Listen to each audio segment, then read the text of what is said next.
여러분 반갑습니다. 최대표 TV입니다. 최대표 TV 구독, 좋아요 부탁드리겠습니다.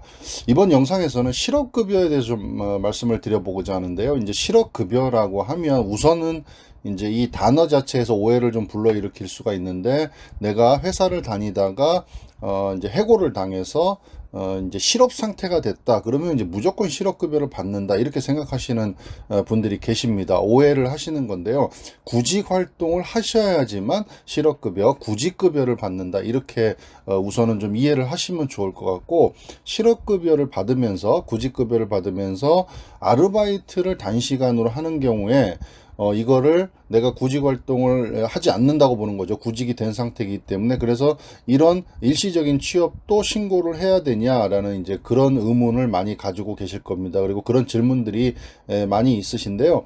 뭐 예를 들어서 이런 겁니다. 구직 활동을 하면서 실업급여를 받다가 뭐 옆에 있는 뭐 지인이나 아시는 사장님이나 이런 경우에 뭐 잠깐 한 뭐 1주나 2주 정도 아르바이트 좀 해달라. 그리고 금액도 그냥 이렇게 뭐 현금으로 주시던가 이렇게 일정 부분 소액을 지급하는 경우, 이런 경우도 내가 정식으로 취업한 것도 아닌데 이런 것들을 내가 취업을 했다고 신고를 해야 될 것인가 라는 의문을 가지실 건데요. 실업급여를 받는 도중에 이런 식으로 일을 하게 되면은 이거를 신고하고 알려야 되느냐라고 물어보신다면은 대답은 예스입니다. 실업급여 수급 기간 중에 취업한 사실이 있거나 근로에 의한 소득이 있는 경우에는 반드시 실업인정일에 취업 사실을 신고를 하셔야 된다는 겁니다. 만약에 신고를 하지 않으시고 부정수급을 하게 되면, 이게 적발이 되면요, 해당 실업급여 지급이 중지가 당연히 되고요, 부정수급액 등의 반환은 또 되고요, 부정수급액이 원래 최대 5배까지도 추가 징수가 된다는 거 아시면 되고,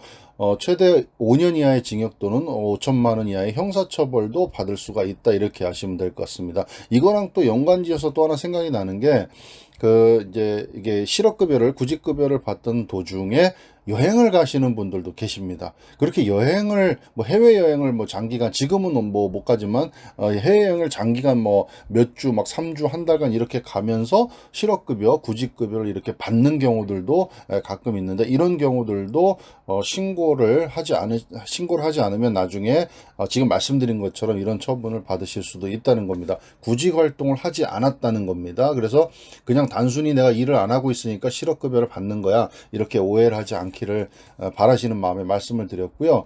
그러면 아르바이트는 그러면 취업이 아니라고 대부분 생각을 하시는데, 그런 부분들은 어떠냐 이거죠. 임시직도 취업에 해당이 됩니다. 그래서 취업에 해당되는 부분은 다음과 같습니다. 월 60시간 이상 근로하거나 3개월 이상 계속 근로를 하는 경우 취업으로 본다는 겁니다. 그리고 예술인으로서 월 50만 원 이상 계약을 체결했거나 노무 제공자로서 월 80만 원 이상 계약을 체결하여 근무를 하는 경우, 그 다음에 근로의 대가로 실업급여액 이상을 수령한 경우나 고용노동부 장관이 정하는 금액 이상을 수령한 경우에 취업으로 봅니다. 그리고 일용근로자, 임시직, 아르바이트 등 단기간 근로한 경우도 취업으로 본다. 사업자 등록을 하고 사업을 하는 경우도 취업으로 본다. 가업에 종사하거나 다른 사람의 사업에 근로를 제공하여 취업하기가 곤란한 경우, 이런 분도 취업으로 본다. 이렇게 이런 것들은 다 취업에 해당이 되기 때문에 신고를 해야 된다라는 거죠. 그래서 아르바이트로 일한 내용을 신고를 해야 된다. 어떻게 하면 되느냐? 취업 일수에 해당되는 기간만큼 실업급여를 받을 수 있는 소정급여 일수에서 제외가 된다라는 겁니다. 자, 그러면 주변에서 이런 부정수급을 하는 경우들을 많이 보셨을 건데요. 지금 부정수급에 대한, 실업급여 부정수급에 대한 제보를 받고 있기도 한데요. 이거는 뭐 참고적으로 아시면 좋을 것 같습니다. 보상금 최대 500만 원이고, 뭐 익명으로 제보하시면 안 된다고 합니다. 실명으로 제보를 하셔야 되고, 부정수급 제보는 고용노동청 지청에다가 이제 신고를 하시면 된다. 이렇게 하시면 될 것 같습니다.